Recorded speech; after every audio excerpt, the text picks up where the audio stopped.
Gibisita ni Vice Presidente Sara Duterte ang mga lugar sa Subo nga grabing naapektuhan sa bagyong Tino.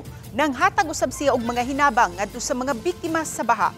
Ang detalye sa live report ni Alan Domingo. Alan? Sa unang gipabisita ni Vice President Sara Duterte ang madapit sa Liloan, Compostela ug Danao nga grabe gyud nga napektuhan sa bagyong Tino. Unang gibisita ni Vice President Sara Duterte ang evacuation center sa Liloan Central School. Din gihaya ang 7 ka miyembro sa pamilyang nakalas sa baha mugna sa bagyong Tino dito sa Tamiao, Compostela. Mihatag siya og ayudang pinansyal sa pamilyas na matyan. 15,000 pesos matag nakalas ang gihatag nga ayuda. Nakighinabi usab siya sa mga evacuees.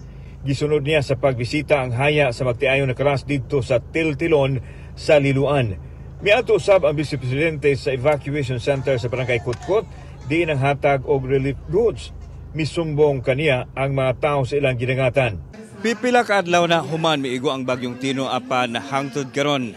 Dako gihapon og kinahanglan ato makaigsuunan og tabang gikan sa nagkadayang sektor sa kamhanan man o pribado.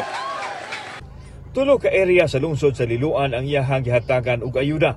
Nagbigay tayo ng abuloy per deceased person.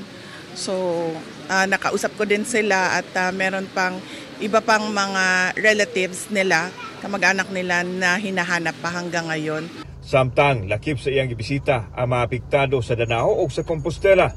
Gipahimangnuan ni Duterte ang mga tao sa pagpangandam kung adunay bagyong maabot. Samtang gipadayag sa Vice Presidente nga ang ayang adunay investigasyon nga himuon gikan sa mga LGU ngadto na sa nasyonal aron manubag ang angayang manubag sa nahitabo.